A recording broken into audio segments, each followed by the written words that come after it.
Well, hope everybody had a good lunch.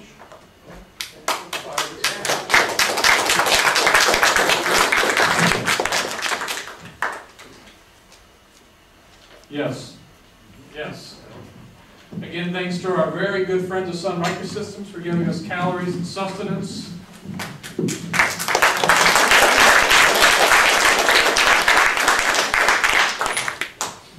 And demonstrating the great benefits of free.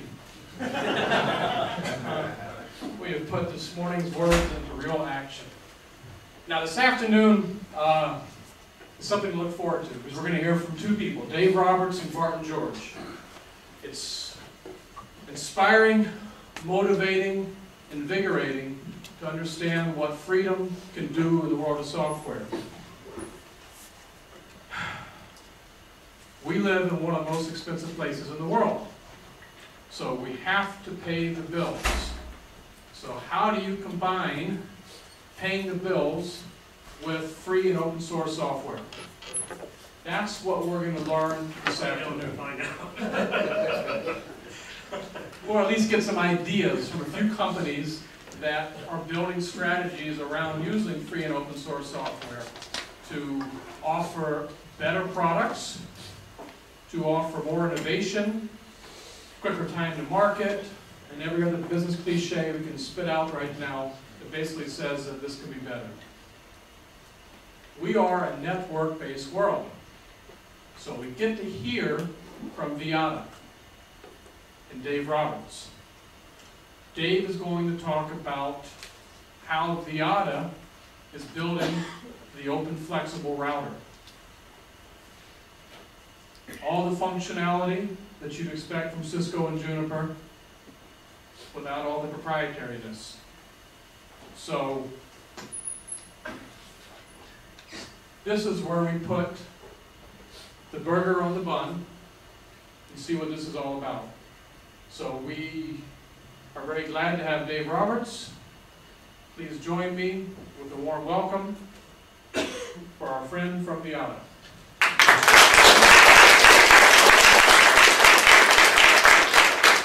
Thanks, Scott. Yeah, I was listening to Richard's talk earlier, and all I kept thinking,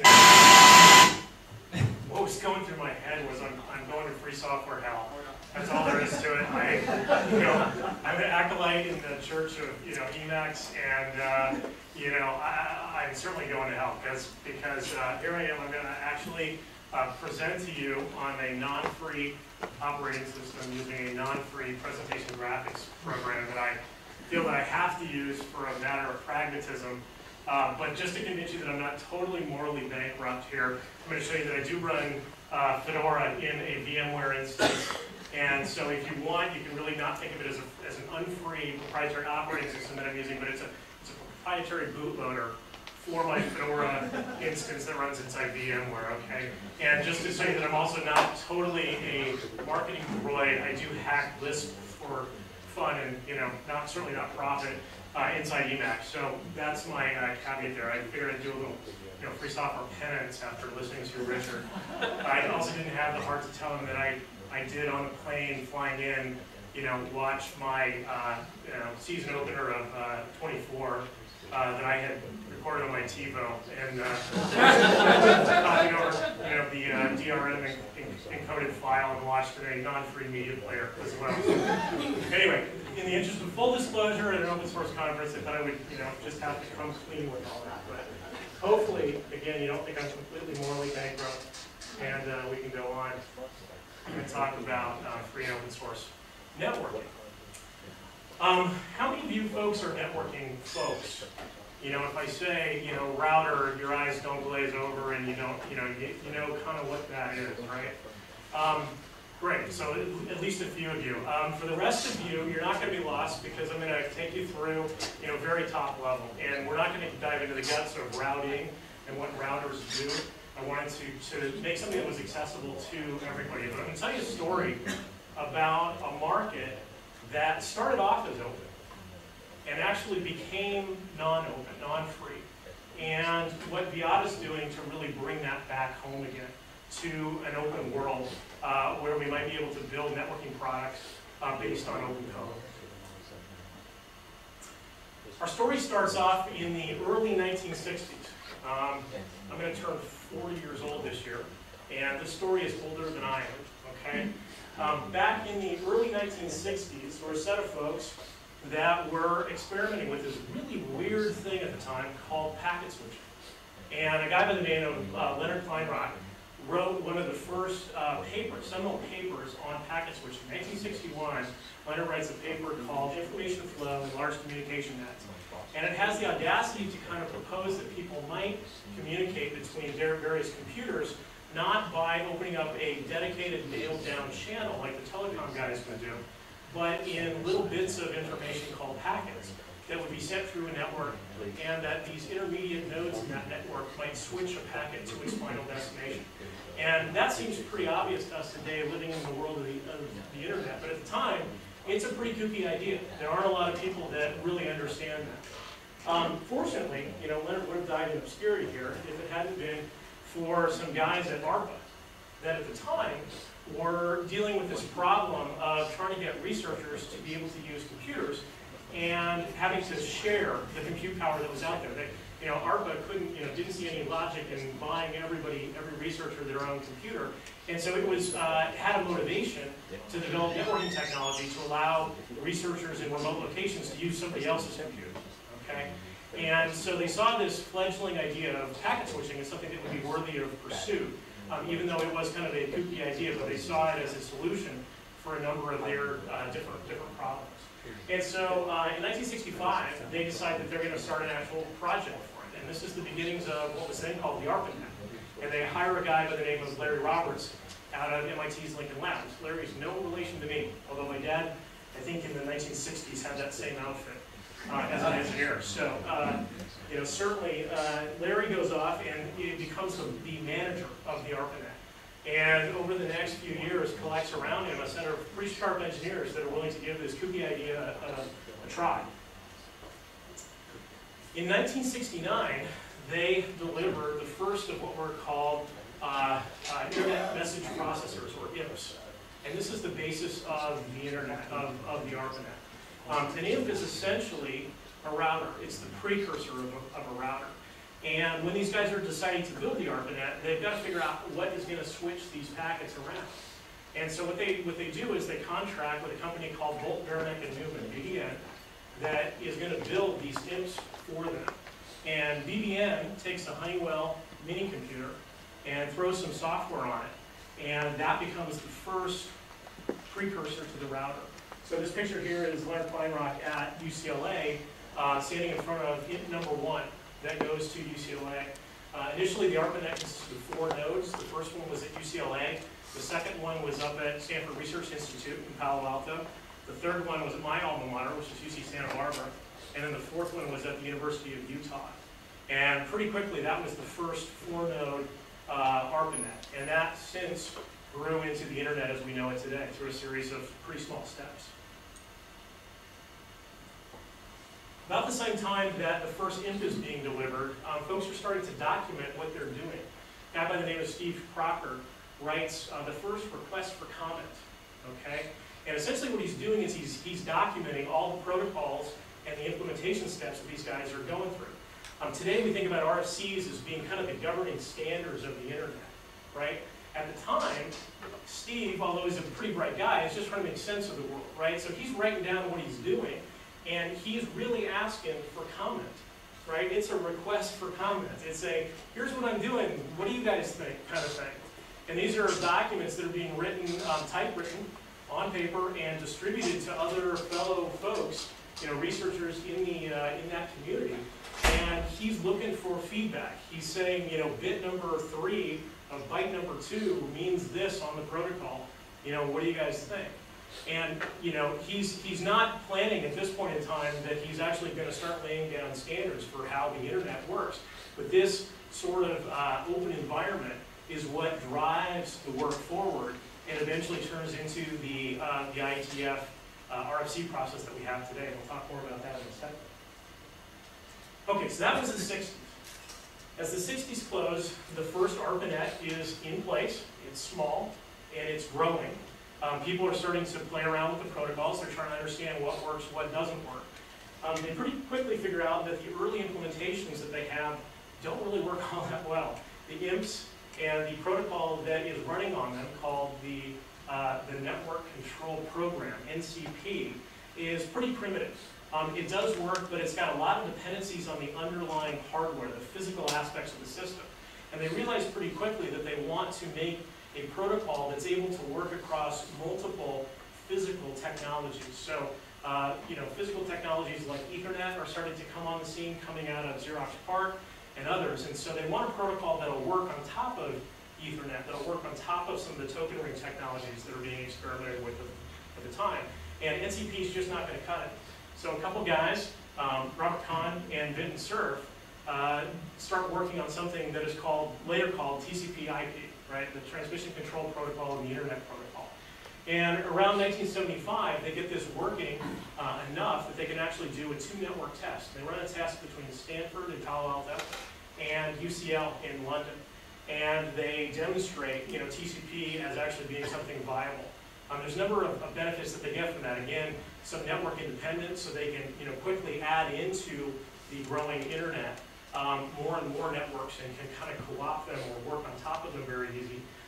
They also introduce a lot more strict layering into the design. Okay, so some of the ideas that we have today about network layering and protocol layering come out of some of this work. Additionally, they come up with a design where the network is very dumb. The original ARPANET had a lot of retransmission that was built into the network itself, so the network was deemed reliable. Okay, they reject that idea and they say we're going to have an unreliable network that's going to switch packets, and the end nodes are going to be responsible for detecting any corruption or drop packets and retransmitting things. So they move the intelligence that's in the network out to the edge. 1977, an important year. A bunch of kooks over at Berkeley are playing around with this Unix operating system that they've re-implemented, taking some of the ideas that have been promulgated from AT&T Unix, and they come up with something called BSD, Berkeley Unix. And they release it in a distribution at the time called OneBSD, the first Berkeley software distribution of Linux, or Unix. And that brings us to the 1980s. So as the decade closes, what we have are the beginnings of, if you will, open source or free software in the form of BSD. And we have networking that is starting to coalesce around TCP/IP. At this point, TCP/IP in 1979 is pretty well understood that that's the go-forward protocol for the internet. In 1981, Cerf, Kahn, and others write up two RFCs, RFC 791 that defines the Internet Protocol, and RFC 793 that defines the Transmission Control Protocol. And if you think about it, in a single decade, we've gone through 790 other RFCs during that time, right? This is prior to TCP/IP. So again, a lot of innovation, a lot of folks just, asking for what works, what doesn't work, and trying to define protocols to get the job done. Flag Day is January 1st, 1983. This was the date that ARPA decided that TCP/IP would be the protocol in the ARPANET. They had this big problem in that all the ARPANET nodes, all the IMPs, were running NCP. And so literally they had to convert in a single day, prior to 1982, you were running NCP. On January 1st, 1983, you will run TCP/IP if you want to be connected to the ARPANET. And so that was the single biggest conversion day that the internet's ever had. If you tried to do this today, it would not work. The only way that it actually did work is the fact that the internet, at that time, the ARPANET was so small. And I'll use the term internet and ARPANET because at the time, there's this shift in kind of terminology that's going on at the time.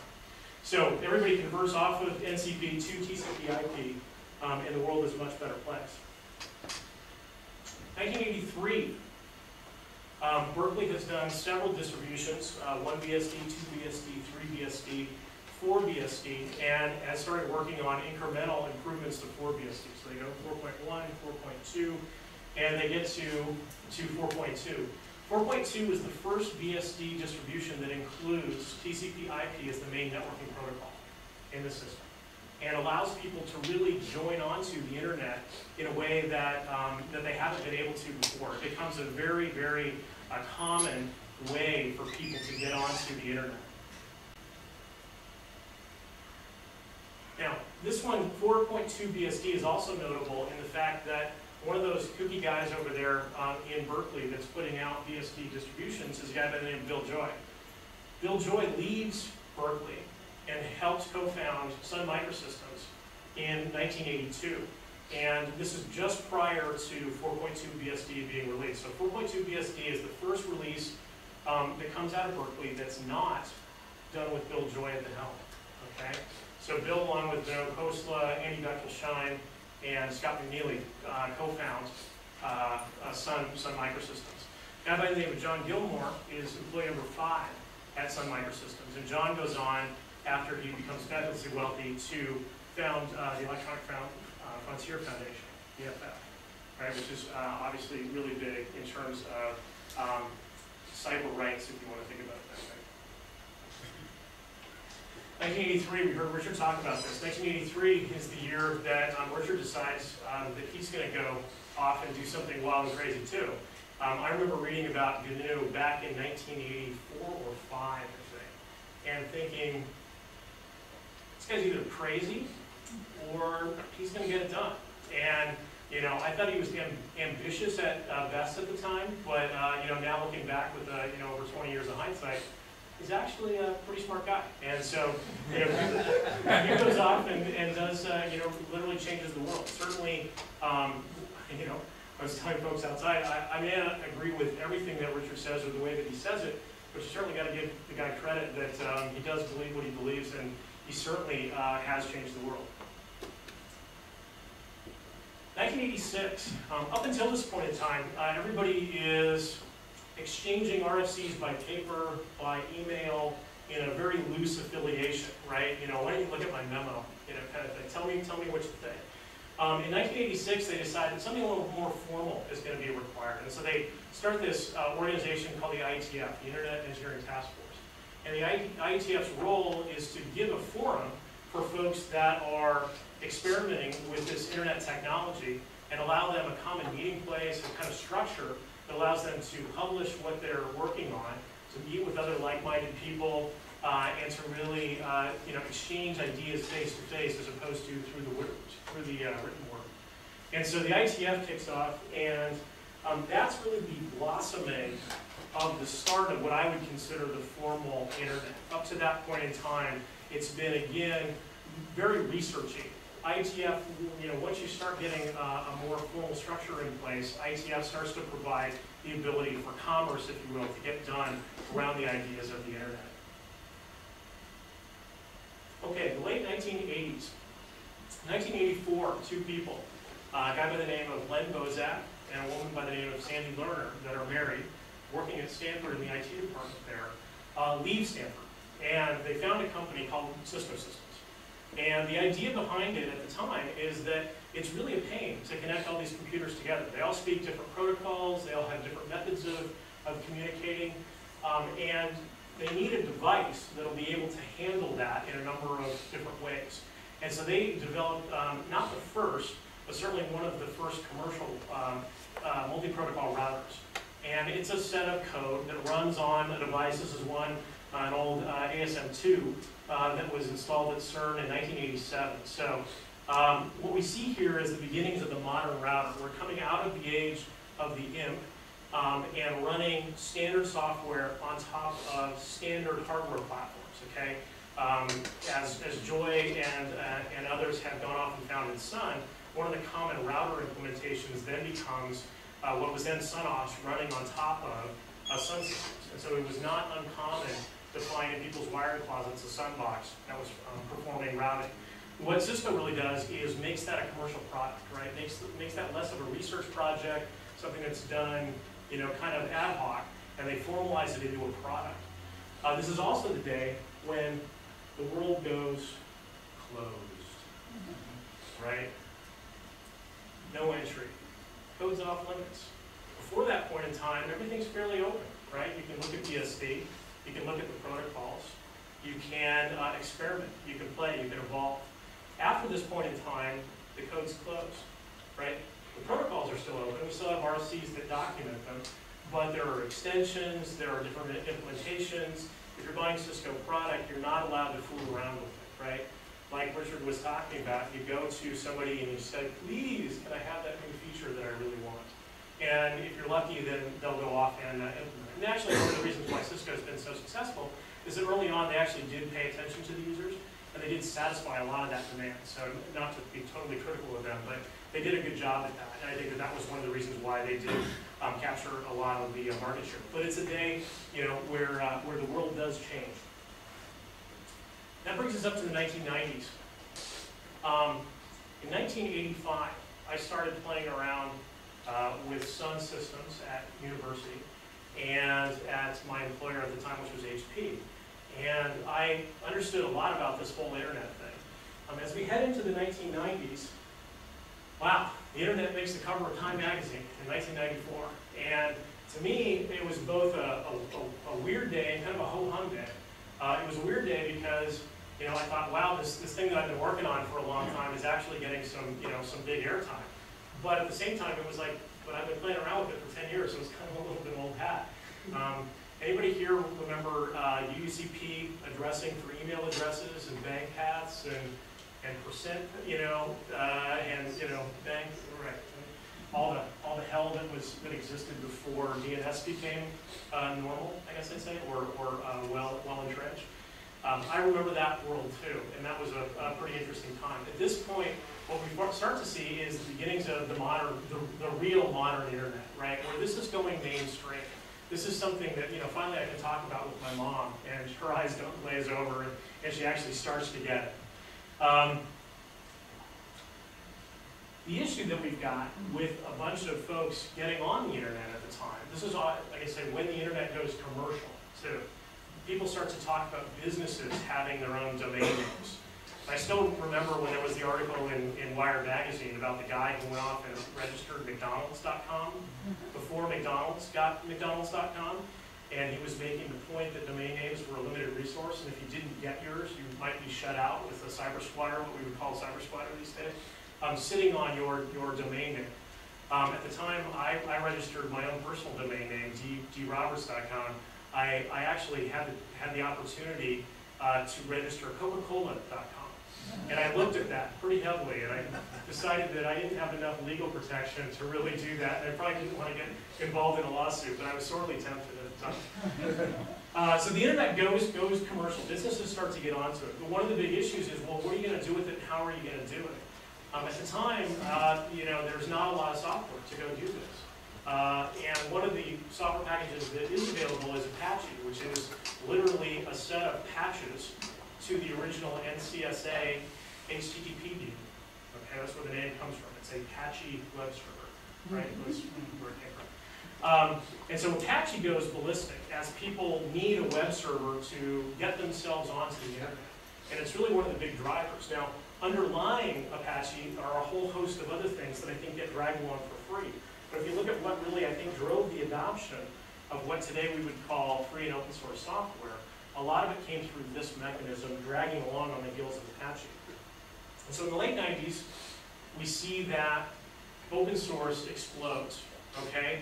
We've got GNU, we've got Apache, we've got old programs like SendMail, we've got Linux coming on the scene, we've got a whole host of companies that start to get formed around delivering open source software to people in a commercial environment. So guys like Red Hat, SUSE, JBoss, MySQL comes around. Later on, guys like Ximian, the KDE folks, Asterisk, Sugar, folks like that. I forgot Perl too. Perl's up there. And so we see that just open source comes, I guess, out of a niche, out of a weird kind of alternate culture, and becomes mainstream. People finally start to get it. There's a lot of debate. What is open source software? If I use some of that GNU stuff, does that mean that every program in my entire, I have to give away every program in my entire organization? Richard might say the answer is yes, but the lawyers would say, know, and people start to, I guess, understand what things like GNU are about, what Apache's about, what BSD is about. And companies that up until this time have been very fearful about using anything that they didn't buy suddenly start to say, well, gosh, I guess this open source stuff is pretty good, and I actually can, bet the company on it. In networking, we start to see people adopt open source as well, sort of. If you look at a modern Juniper router, Junos, Juniper's operating system, is actually built on FreeBSD at the core. So it uses FreeBSD as an underlying operating system, and then adds a set of proprietary routing protocols on top of that. So in a certain sense, it's open, but it's not quite, okay? Not nearly as proprietary as Cisco, but certainly all the good, interesting parts, like how does your BGP work, are still locked down. That brings us to the 2000s. At the end of the century, one of the things that we see is, again, open source is being adopted, telecom's getting it, the internet is in full swing, hyperswing. It's one of the things that drives the bubble, okay? And people are deploying products like mad to get themselves onto the internet. One of the things we see post the end of the century is people starting to use open source in more and more products. So I think the first wave was really companies using it for their own use, and to a certain extent, guys like Juniper using it as the foundation for other products. After the turn of the century, we start to see companies really articulating large strategies around open source, mostly in a way that is, again, trying to use it. So if you look at telecom, for instance, telecom has made a huge swing. And by telecom, I mean really telephony applications, voice applications, which are some of the most conservative folks on the planet are voice guys, right? But we see every major manufacturer, guys like Alcatel, Lucent now, NEC, Nokia, Nortel, Siemens, Motorola, Ericsson. These are all the guys that build really big class 5, class 4 CO switches, are betting on Linux, are betting on BSD as the foundations for their platforms. So we see them combining standard hardware in the form of, for instance, ATCA, and building large-scale telecom systems out of them, cell switching sites, right? Voice processing interfaces, converting voice gateways between packet and TDM voice. And we see, more importantly, every major operator deploying it. So guys like AT&T, Docomo, France Telecom, you name it, they're basically deploying this stuff. Our Vyatta CEO actually was the COO at a company called Monte Vista, which is a maker of embedded Linux solutions. And Kelly was saying that basically all these guys, with the exception of Nortel, use Monte Vista as the Linux distribution that runs on their standard chassis. Nortel also uses Linux, but they actually have their own distribution that they use. All right, brings us to 2004. A guy by the name of Alan Limewand. Alan was one of the first 100 engineers at Cisco back in the late 80s. And he's since left. He was one of the first technical guys at a small local company here in the islands called Digital Island. And got fabulously wealthy off of both of those companies. Alan has now become a venture capitalist. And he's running around looking for ideas about what to invest in next. And like every good venture capitalist, he goes and talks to a lot of people and buys a lunch and says, what are you working on that's really interesting? And one of the people that he talks to are some folks over at E-Trade. E-Trade is a large financial services company, competes with guys like Schwab, TD Ameritrade, and folks like that. He says, what have you guys seen that's a big trend that I might be able to invest in here? And they start telling him, well, one of the things that we've done on the compute side of the house, on servers and things like that, is we've made a move off of expensive proprietary systems to GNU Linux running on top of Intel-based hardware. And we found that that's tremendously cost-effective, very flexible, gives us a lot of ability to do things that we couldn't do before. And it works well. And one of the things that we've started to do is look at what's next in terms of the line items on our IT budget. And the next thing that we can see are the networking solutions after the servers. And so we're starting to try to figure out if there isn't going to be a similar change that's going to go on here the way it did on our server side. And Alan says, it's pretty interesting. So the E-Trade guys are saying to themselves, how far can I take commodity hardware? I know commodity hardware works really well on the compute and server side of things. Can it really work on the networking side? And up until this time, if you looked in networking circles, you'd hear a lot of guys saying, you know, to really do networking well, you need proprietary, dedicated hardware, lots of big ASICs. It's got to be really purpose-built to do nothing other than switch packets. And if you don't have anything like that, it just won't work. And E-Trade guys say, I don't know if that's true. Moore's Law is cranking up MIPS. You know, day by day, we get more and more and more. We've got things like dual core, we're talking about quad core. We've had conversations with, you know, at Vyatta with guys at, for instance, Intel. They're telling us, you know, get ready for tens, maybe even hundreds of cores in next generation x86 processors. Okay, so we just see the power increasing and increasing. And so the E-Trade guys say, what if we ran an experiment? What if we got a commodity Dell server? What if we threw Linux on top of it? And then we ran an open source networking stack like Quagga to do some basic routing. I wonder if it would work. And so they do it. And Alan comes along to them after that point, and his big question to them is, does it work? The answer comes back, yes.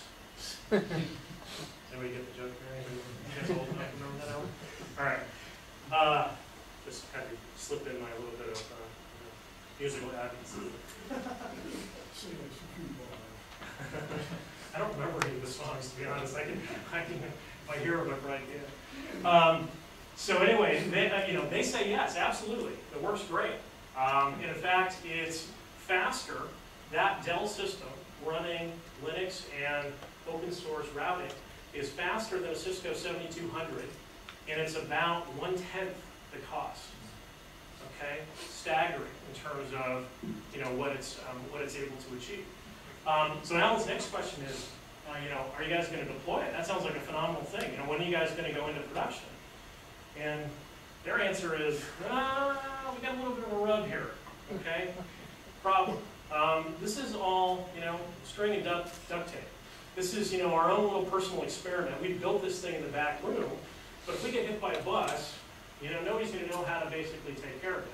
Or, God forbid, it goes down, and I have to talk to my boss about what we've done, and he says, who's the vendor who built this for me? And we say, well, there is no vendor. Then it's our jobs on the line. And so they said, even though we can see the economics advantages, the performance advantages, lots of reason to go forward with a solution like this, the reality is we need a vendor, right? Somebody to blame, or I'm sorry, somebody to support the solution, right? Okay, at the end of the day, providing a level of indirection and some accountability for what goes and gets deployed in the solution. Also productizing it so that it's not something they built one-off that nobody knows how to administer, that you can go somewhere and get trained, that the documentation makes sense, that there's something that's a product behind it rather than just a project. And so what they're looking for is somebody to fill this gap between the end customer and all the open source projects that are being used to create the solution. And so Alan, like any good venture capitalist, says, sounds like a great idea. All right, so let's kind of review. One of the things that we see going on in the marketplace is kind of a parallel, in the networking marketplace, is rather a parallel to what's going on, I think, in the compute marketplace. So if you think about computing, 1970 to 2010 here, we start off with computing, and it's largely kind of a closed source proprietary hardware game, right? The mainframe, right? You basically get what IBM has, and if you don't like it, tough, right? It then goes through a couple different phases. Open computing comes along. Everybody remember open systems, Unix, all that sort of stuff that comes out, right? What we start to get is proprietary source running on more standard hardware, okay? So there's basically an unbundling. We see a huge growth of companies in the database world. You've got guys like Oracle, Sybase, others, that are all providing competing solutions. And so now, by unbundling all this stuff, you get competition between people that are providing the various components of the solution. And the market has a field day with that. Later on, again, as we get into late 1990s, 2000, we see a really pronounced shift towards open source. Now, obviously, open source has been percolating from way back in here all the way up, but the solutions are finally at the point where they're robust. So now I can throw MySQL into the mix versus guys like Oracle and others, okay?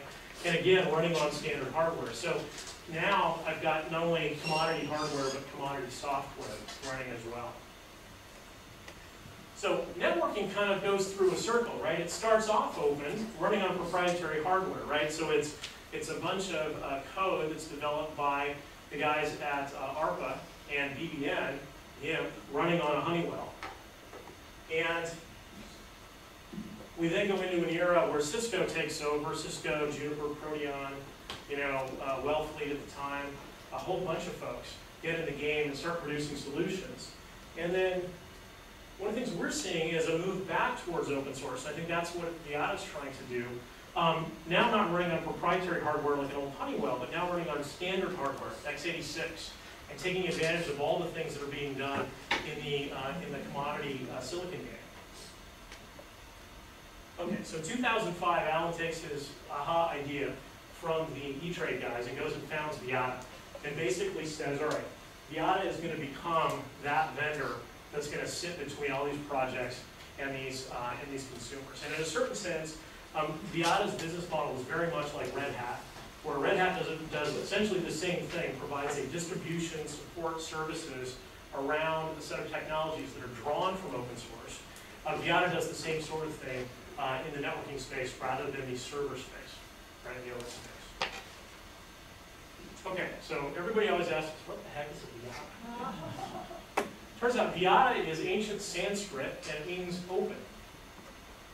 I never want to name another company as long as I live. I almost pulled what little hair I have left out of my head trying to name Vyatta. Trying to find the intersection of domain names that are open, so we didn't have to be Vyatta Networks Incorporated Limited Systems, right? We could just be Vyatta. Something that was easy to say and didn't sound weird, and something that was trademarkable. Trying to find the intersection of that these days is almost impossible, okay? So we've seen a rush now on, literally, I've seen 3 or 4 different companies now that are starting to use Sanskrit. If you know of another really obscure dead language, you're probably going to have to pull from that when you go to name your next company, okay? What part of that is Vyatta?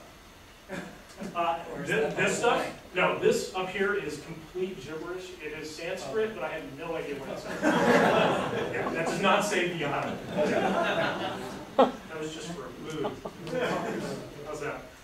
Okay, the logo. What's the logo mean? This Vyatta logo. We went through a pretty interesting development process for the logo. We actually had our graphic designer do the logo for us, and we started sending it out to kind of a small community, a nucleus of folks that we had identified. We're just kind of friends of the company, and we called it our Vyatta Secret Society. And one of the things we did was we started asking them, what do you like for a logo? Which is kind of an interesting way to actually develop that stuff. It's not typical that a company would send that out to the user base, if you will, and say, what do you think? On something as fundamental as a name or a logo. And they came back and they said that they liked this one. And right after that, we started to have people ask us, well, what does it mean? And so I asked the graphic designer, and I said, what does it mean? And she said, well, what do you think it means? And I looked at it and I said, to me it looks like the O of open source being the sun coming out from behind the moon. So it's like an eclipse ending. So the big bad world of closed source networking is coming to an end, and the bright light of open source is coming out from behind that to illuminate the world. She said, great, I like your explanation, a lot better than mine. So we stuck with that, and you'll see that on our website today. So we kind of backed into that, but it worked. All right, so what does Vyatta do? Essentially what Vyatta has done is built a distribution of GNU Linux that is very, very network-centric, okay? And looks and acts a lot more like you'd expect a router or a piece of networking gear to act than your typical Unix-like system, okay? We've got a whole set of rich networking features. You're not supposed to be able to read this, so don't worry about it. But a whole set of features related to routing protocols. We run on industry standard x86 here today, 32-bit today, but we're going to quickly extend that to 64-bit and beyond. We implement a web GUI and CLI at the top that's very similar to what, again, you'd expect with a closed source networking product, but it's very different than what you'd expect with, for instance, a bash shell. Okay? So it works a lot more like a Cisco than it does, again, a Unix system. The distribution itself is fundamentally based on Debian. And so we've done that for a variety of reasons, but the biggest one is to allow people to extend it easily. So with a Vyatta-based system, while it comes to you as a CD that's very network-centric, it's very possible for you to grab the Debian MySQL packages and fire those up on your router, right? It's something you really can't do with a Cisco or a Juniper today, right? And whatever those other packages may be. So adding in things like OpenSwan for VPN, Asterisk, ClamAV if you want to run AD capability. That, I think, is one of the big benefits that open source brings, is the ability to customize. And Richard described it in terms of freedom. And to me, that is, it's diversity, it's customization. It's taking a solution and making it your own, okay? And one of the reasons that we used Debian was to make that as easy as possible for people. In fact, the early versions, the initial 1.0 release of Vyatta was not based on Debian. It was kind of based on a roll your own Linux. And so we had cobbled together different components from all over the place and built a custom distro. And a nanosecond after we released that, people said, how do I extend this? And the answer was too long and too complex for most people to jump through, too many hoops. And so going with a Debian foundation, which we did towards the end of last year, made a lot more sense. And so we're hoping that folks can use that as a basis for really building out their own systems. Okay, so one of the questions that we get a lot is, how is what you guys have done different than what's been done in open source networking for a while? And obviously, again, it's not like open source networking went away when Cisco and Juniper and others came onto the scene. It's always been out there for quite a long time, and you've always been able to get Route D, Gate D, or something like that to run on top of your standard Unix-like system, okay, whether that's BSD, Linux, whatever it is. Recently, there have been some what I call kind of component stacks, Zorp and Quagga, for instance, that take a set of routing daemons, typically one for each of the various protocols, so one for BGP, one for OSPF, one for RIP, and they layer on top of that a small CLI that makes configuration of those the same. But there's a lot that they don't do. You still have to go and get your own Unix system up and running. You have to download tarballs of these things, compile them, and then fire them up. And you administer the routing protocols through their shell, but you administer the rest of the system through your standard bash shell. And so to use those, you have to be a little bit of a networking guy and a little bit of a Unix sysadmin. And one of the things that we found is that there isn't necessarily a huge overlap between networking guys and Unix system admins. Right? I know the people in this room definitely have those skills, but we found as you go out and you start talking to more and more networking folks, they're not necessarily Unix system admins. They don't really want to be. Okay? And so what Vyatta tried to do was create a complete system, basically taking and pre-integrating kernels, all sorts of networking protocols. Again, some of those stacks, we actually use Zorb as the basis for the networking stacks that we do, integrating it with IP address management, things like DHCP, DNS, what else? All sorts of stuff, SNMP, etc. And then around that, we layer a management interface that manages the whole system. So the idea is that you can log into a Vyatta system and you're presented with a shell, a CLI shell, that looks like a Juniper CLI shell. And you execute a set of commands. If you want to, you can also drop to the bash shell and do things at the operating system level underneath, but you don't have to. Rather than having a whole set of config files for each protocol that are spread out across Etsy, whatever, and using VI or Emacs, please use Emacs. Don't let friends drive with them, VI. Rather than doing that, you can do it all through the CLI shell. And you get a single config file that you can transport from machine to machine, make changes to, and rapidly set up multiple machines. And that's a model that, again, network admins are very used to. Okay. So the summary here is product, not project. And so, again, just a screenshot of Vyatta CLI here, something that you'd be very comfortable with. Again, commands like show version, dropping you out. So you have a set of show NAT rules, show interfaces, similar to what you'd expect with a Cisco or a Juniper. Additionally, we have a web GUI that allows folks that want to admin that way to go in and configure all the whole setup. So you can, this page here shows configuring some of the interface parameters for ETH0 in the box. Okay, now some folks have asked us, now gosh, if you're running on x86, how far can you go with this? I know E-Trade said they got better than a 7200 series performance at 1/10 the cost, but how far can you go? If you think about this, now this is just Cisco's product line, and I use it not to pick on Cisco or to, whatever, but it just becomes it's a good nomenclature, I guess I'd say. It's well known in the industry, kind of what Cisco's product numbers are. So if you think about all the way down from, Linksys at the very, very bottom, kind of very SOHO broadband router, all the way up to CRS1, which is Cisco's carrier core router. So we're talking, terabit class boxes here in terms of performance level. Vyatta today addresses kind of that mid-range, right? Anything from the 1800, 2800, all the way up to the 7200, okay? And really what we find there that's common is we can hit both the cost levels and the performance levels that we need to hit. Okay, I'll show you some performance numbers here in a second so you get a rough idea about what we can do. Getting down to this is pretty tough, right? This is $100 on the shelf at CompUSA, right? If that, right? $78 or something, right? So it's hard to do that with x86 today. You can get there with other processors, but they tend to be highly embedded systems, right? That don't have all the interfaces that a PC does on it. They aren't modular at all. It's a single motherboard, very, very small CPU, a little bit of RAM, and a couple network interfaces, and that's it, literally. As you go up to CRS1 sort of class, you just can't do that with software-based routing. While we'll talk a lot about what software-based routing can do, and I'll show you again performance numbers, you can't get to tens of gigabits or terabits with software-based routing, even on x86 today, even with multiple cores, even with some other stuff. So at the top end, in terms of performance, there is a market for things that use ASIC-based forwarding, okay? And we just can't get there today. In spite of this, this is a good value prop. This is about an $8 billion market. If you look at that mid-range segment, depending on how you divide it, this is from Gartner, it's about $8 billion worth of gear that's sold this year, which means that Vyatta still has a lot of work to do in terms of being able to sell into an existing market, which means that in terms of being a startup, that's a good thing for us.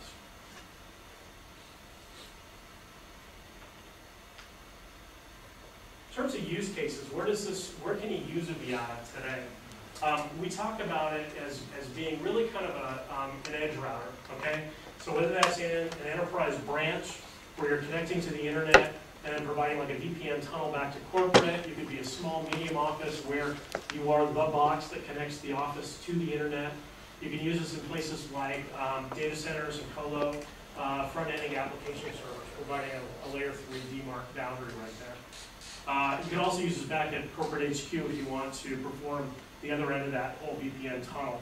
But again, we're not going to play in the core of the internet at places like UNINET, Sprint, or others.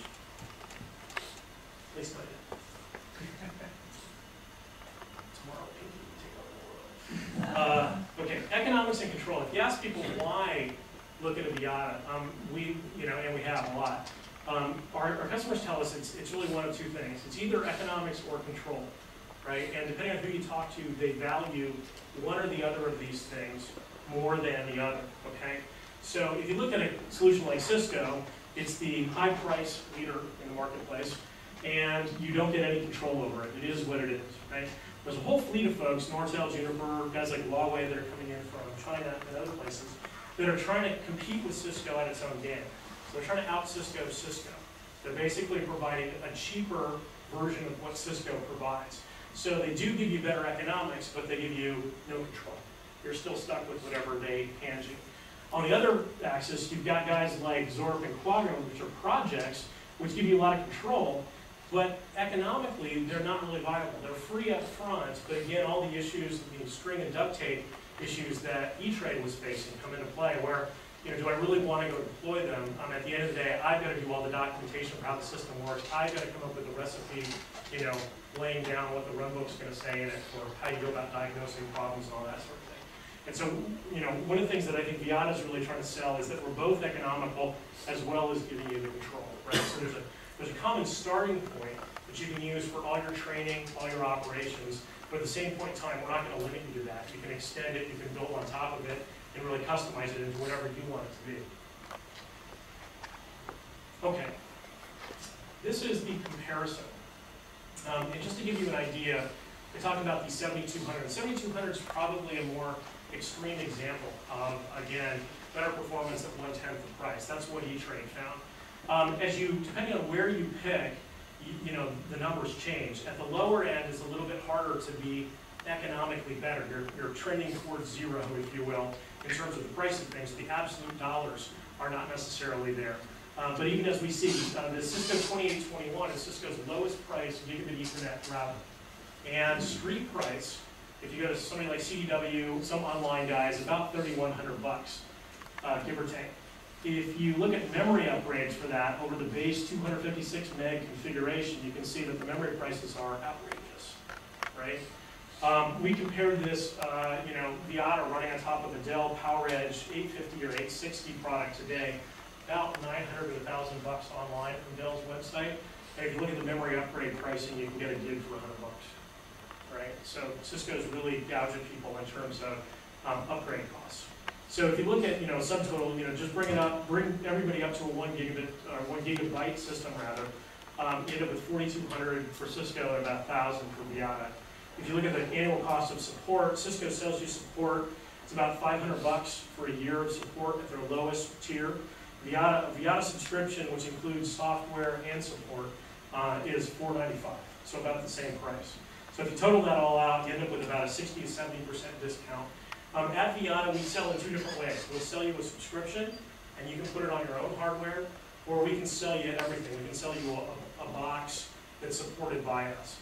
Obviously, if you put it on your own hardware, there are limits to what we can support. If you call up and say, my Ethernet card failed, we go, yeah, we can sell it to you, so we'll buy another one.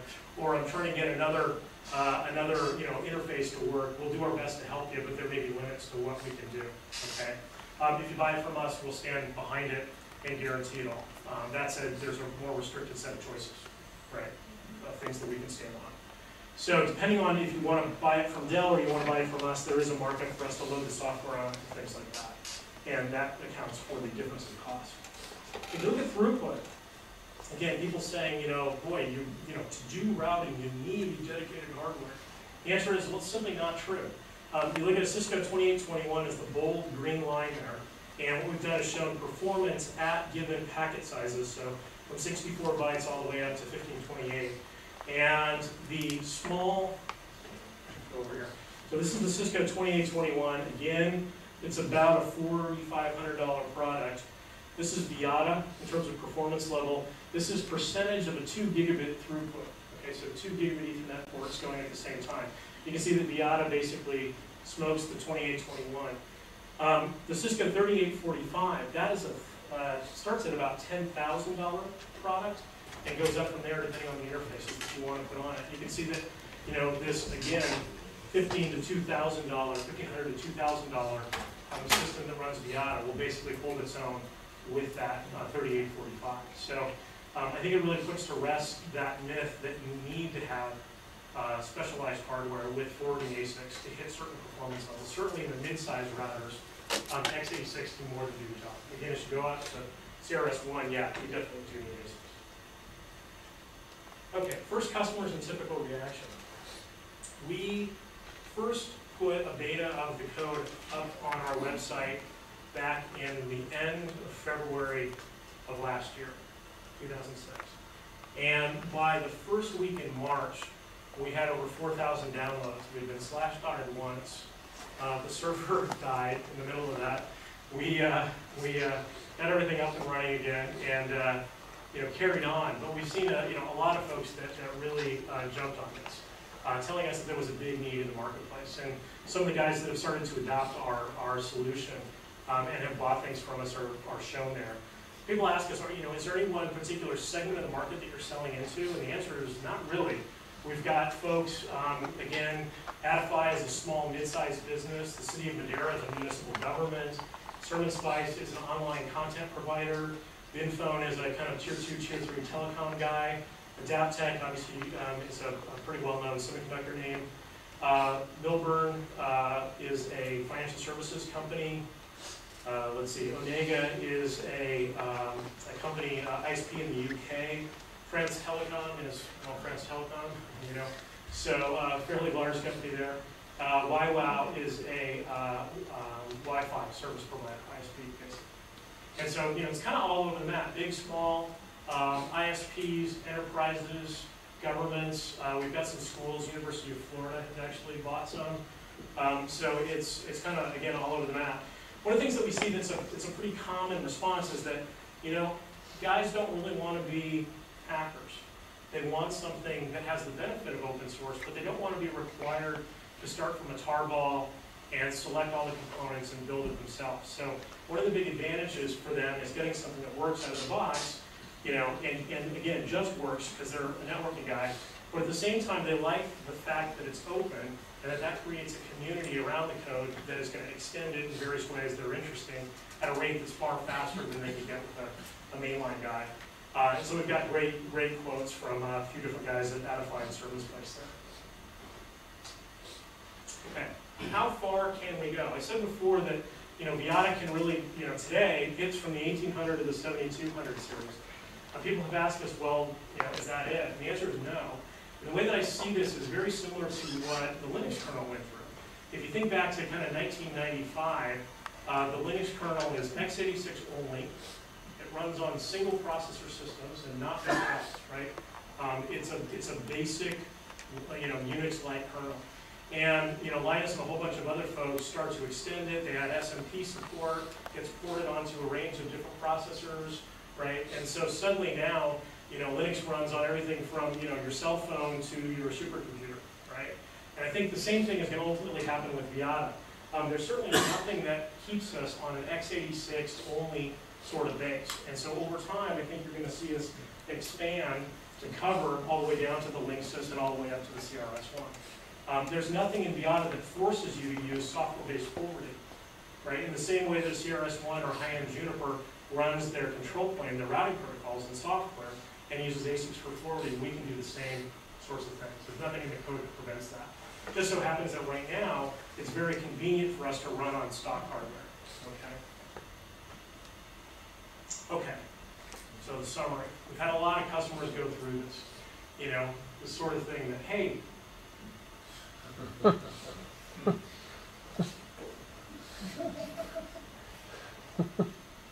can't read it there. It actually says John Chambers shocked. That's the subtitle on that one. And so, at the end of the day, there's good old Winston, who is one of the original Vyatta supporters there. And he says, dictators ride to and fro upon tigers, which they dare not dismount. The tigers are getting hungry. So I think that kind of sums up Vyatta. Thanks, that's it.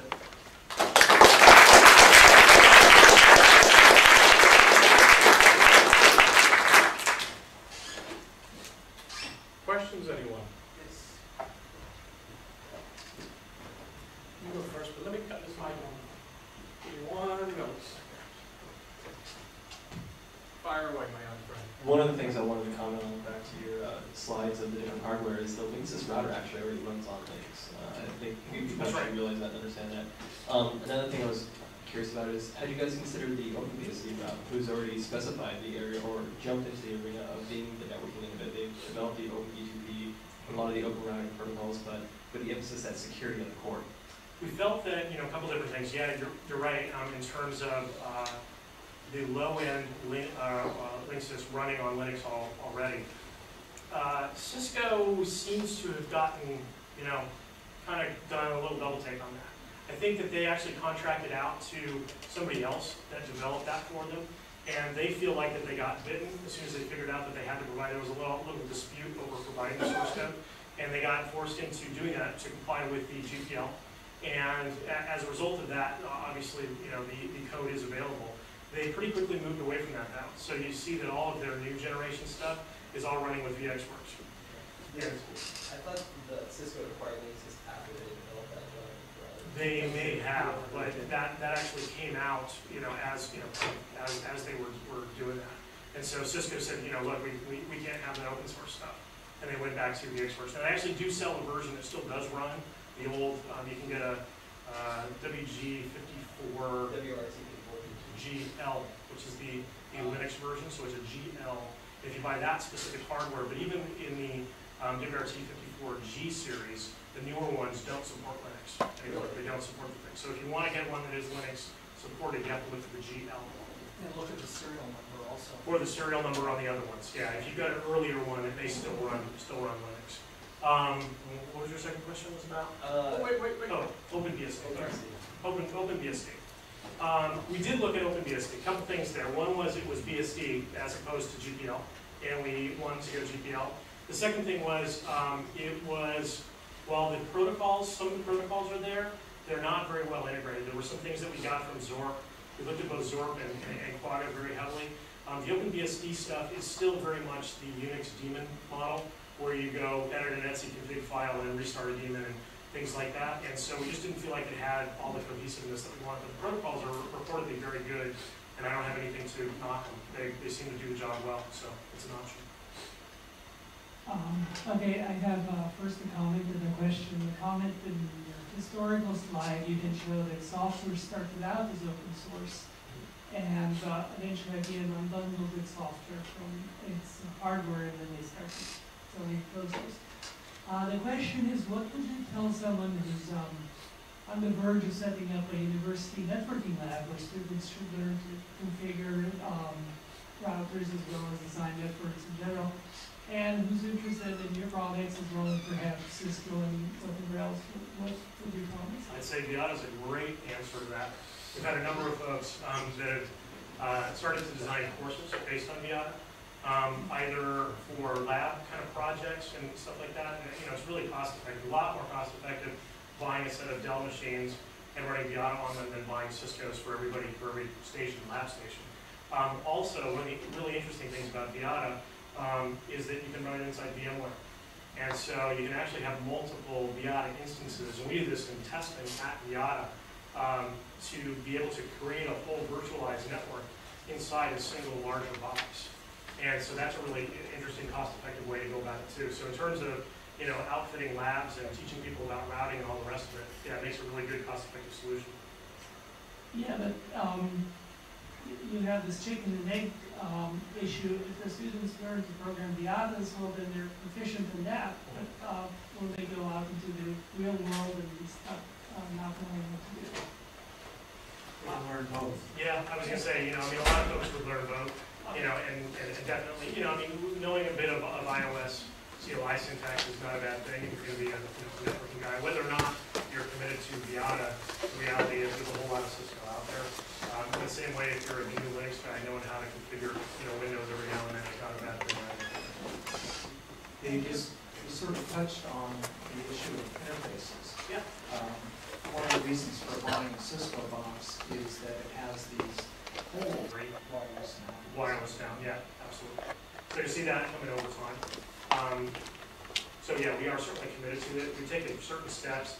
I just hired the Cisco 1800 series product manager from Cisco, and he was pretty quick to say, yeah, the bulk of our physical interfaces that go out are T1, E1, and beyond that, it falls off pretty rapidly.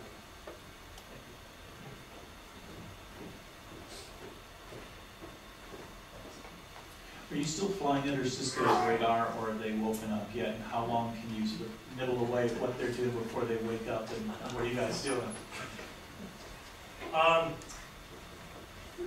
Good news, bad news. The good news is we are on the radar. The bad news is we're on the radar. Right? So the good news is that they certainly know about us. I think we're a flea on the butt of the dog right now. So to be honest, they're not going to react to us. Being a large public company, it doesn't behoove them to start swatting at flies wantonly until we become a real big threat. So we've already seen them as we've gone in and started talking to accounts, act offensively at an account level, but not at a public level. So if you called them and said, you know, we want to comment on Vyatta, they'd say, Vyatta who? Right, so I think it's, you know, it's in their best interest to ignore us as long as they can and hope that we screw up or nobody likes it or something like that. At some point they will have to react. But we know, in fact, in talking to folks, in fact, at one point most of our downloads, I think that they were like number 9 on our list of downloaders were from Cisco IP addresses. So they certainly know about it. They certainly know. Yes? Is there a trade-off, space-wise or heating-wise, by going with a commodity box rather than specialized boxes? Space or heating? Yeah. So in terms of, you know, like a data center power cooling sort of thing? Yeah, there is. I mean, I would expect that x86 could potentially be a little bit more of a power draw than a, you know, a very, you know, small optimized system. I don't think it's necessarily out of whack, but certainly if you look at an x86 processor, it'll draw more than a MIPS processor that, for instance, a Cisco might use. I wanted to do a follow-up on the question about teaching students using Vyatta versus Cisco, and you compared it to Linux versus Windows. And I'm thinking, you know, if my students learn Vyatta, but they have to go out and do Cisco, how much is transferable between Linux and Windows? I'm not seeing a lot of transfer. It's like totally orthogonal. I mean, I think a lot more is transferable between those two. Certainly, you know, once you learn BGP, you know, BGP's got a lot of common concepts. Once you learn OSPF, there's a lot of common concepts. Now, the syntax of the commands will be similar. You know, you do a show route on both boxes. But you know, in terms of the exact syntax, you will find differences. So, you know, I come from California, I can speak English. I go to the South, and people kind of speak English. But, you Hey, know, now, it's what are you talking about? We might draw them out, but we can still speak. Actually, when I go to the South, I start talking like that too, which is funny. Hearing me try to do it. So, you know, I see it as almost kind of like a dialect, but it'll be a lot more similar than what you would find with, for instance, Windows and Unix. Certainly. Yep. I just wanted to make a comment on that Cisco and the Vyatta. I do work for one of the bigger networking companies here in Hawaii. And I program Dell switches, HP switches, Cisco, and the syntax is fairly close together, especially if you're using the command line interface. I think it said that Vyatta is similar to the Juniper. We have a more Juniper-ish syntax for some things. Yeah, but the syntax and the CLI is fairly the same once you know the concept, and there shouldn't be any differences. I just have a quick question. I guess when you support, I guess QoS on your routers, are you gonna start? Would it be possible to put PRI cards from Sangoma into your routers? We've gotten a lot of requests for PRI for backup links, and so yeah, that's something we're going to definitely start looking at. The guys in Italy were bringing this up one day about, you know, saying that, you know, just about every router that ships in Italy has a PRI backup. We have loaded a ton of machines with CF cards, you know, and we run off of about a 1 gigabyte. Actually, you can do it with a 512 gigabyte CF card today, and it works fine. So yeah, we do that all the time. We've got machines that we tested on. The Dell that we ship as our box today has a disk drive, but you'll see us moving CF here in the next 6 months. Also, are you doing anything special with network management? For example, do you work with the Nagios folks on being able to manage a bunch of these things all over the world from one console, that kind of thing? You certainly can use Nagios with our product in terms of SNMP and polling and, you know, CLI and all those sorts of things. So certainly there's a lot that can be done. We don't do anything special with those guys, but we do know a few of the guys at, for instance, Groundwork and some of the other companies that are commercializing Nagios. And so, yeah, you can expect to see us over time, you know, developing a more close relationship with them. And is there an open forum for users, a mailing list? Absolutely. Activities? Yeah, go to our website, and there's a whole community page there We've got mailing lists, we've got a wiki, we've got, lots of different, things. So, yeah, we encourage people to, try it out, tell us if you like it, tell us if you don't like it, tell us why you don't like it, tell us if it doesn't work, tell us what you want, what's different, all the rest of it. So we tend to be very community driven.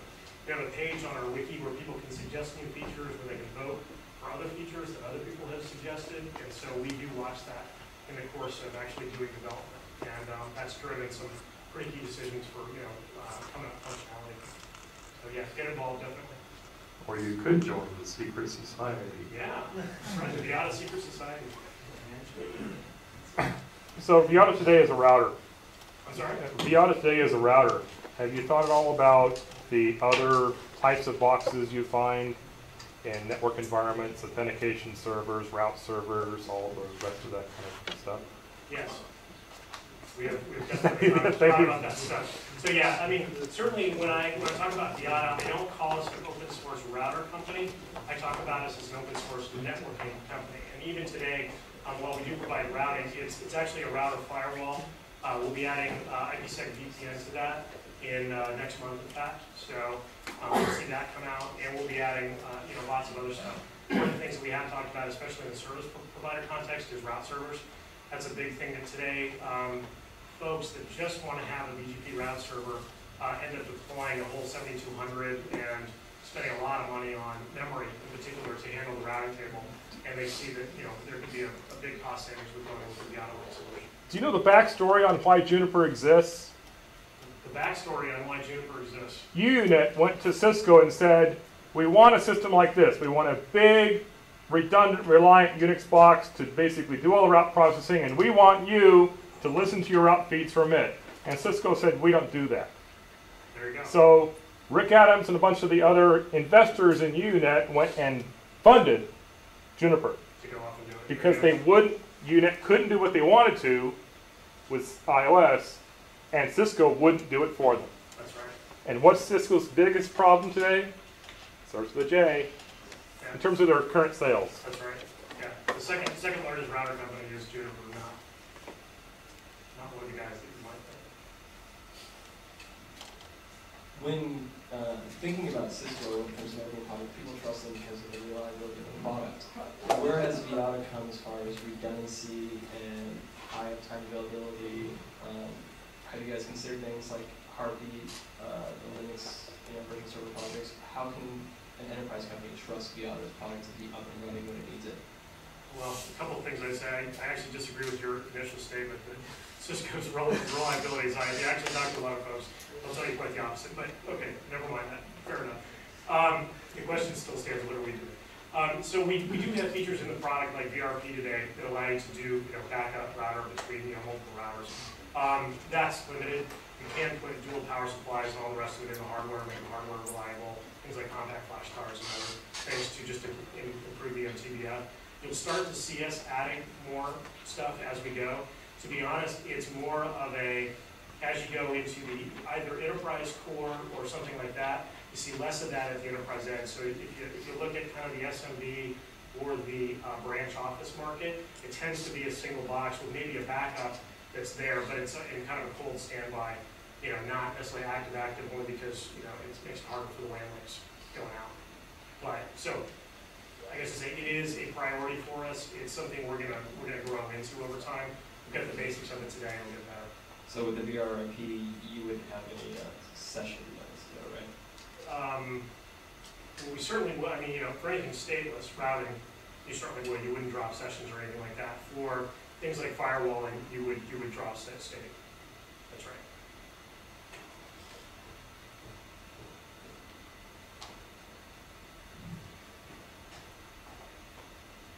This is a very quick question because you keep sounding like you just got started. When did you ship your first product? July was 2006. Yeah, 2006. One of them. You mentioned integration with Asterisk and I guess convergence of voice and computing. Do you see a Vyatta platform as also an Asterisk server on the same box, or are you talking about prioritization of traffic and quality of service that kind of Well, both. There's a very natural loss prioritization, just, do no harm to the void traffic that's flowing through you.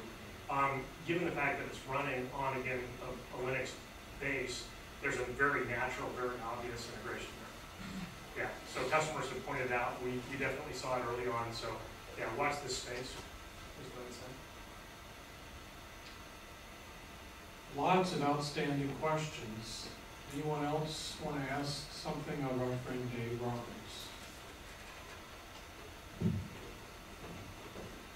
Looking for hands, nods, anything to that effect. Good. Clifton Royce and us. Hope we hear from you. Just a really quick question, in terms of the management of does it support net booting and or network loading of configurations? Not yet, but that's something that we've had a lot of discussion about. Certainly, that's a really good question. you can make it do it. Yeah, exactly. I mean, that's something that would be easy enough to extend to go do that, but yeah. Excellent. Dave Roberts. Great, thank you guys. Thank you.